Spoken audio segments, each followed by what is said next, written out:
Madam, ectopic ప్రెగ్నెన్సీని ఎలా diagnose చేయొచ్చు madam? Patient హాస్పిటల్కి వచ్చాక యూజువల్ ఫిజికల్ ఎగ్జామినేషన్ చేస్తాము. ఒకవేళ ఎక్టోపిక్ అనేది రప్చర్ అయి ఉంది అంటే పేషెంట్ పల్స్ రేట్ అనేది పెరుగుతుంది, బీపీ అనేది ఫాల్ అవ్వడం అనేది జరుగుతుంది. But that is at the later stage. ఇనీషియల్గా ఫిజికల్ ఎగ్జామినేషన్ చేస్తాము అండ్ వెజైనల్ ఎగ్జామినేషన్ చేస్తాము. దాంట్లో మనకి సర్వైకల్ టెండర్నెస్ అనేది ఉంటుంది. తర్వాత బ్లడ్ టెస్ట్కి వచ్చేసి బీటా హెచ్సిజీ అనే ఒక బ్లడ్ టెస్ట్ చేయొచ్చు. ఆ బ్లడ్ టెస్ట్లో ఏం తెలుస్తుంది అంటే 2 శాంపిల్స్ ఇప్పిస్తాం పేషెంట్తో 48 hours అపార్ట్.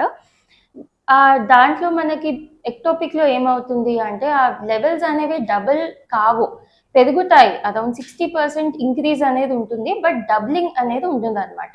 ఈ డబ్లింగ్ ఆఫ్ బీటా హెచ్సిజీ అనేది నార్మల్ హెల్తీ ఇంట్రాయూట్రైన్ ప్రెగ్నెన్సీకి ఉంటుంది. బట్ ఎక్టోపిక్ ప్రెగ్నెన్సీలో మనం చూస్తే ఆ లెవెల్స్ పెరుగుతాయి, బట్ డబ్లింగ్ అనేది మాత్రం ఉండదు.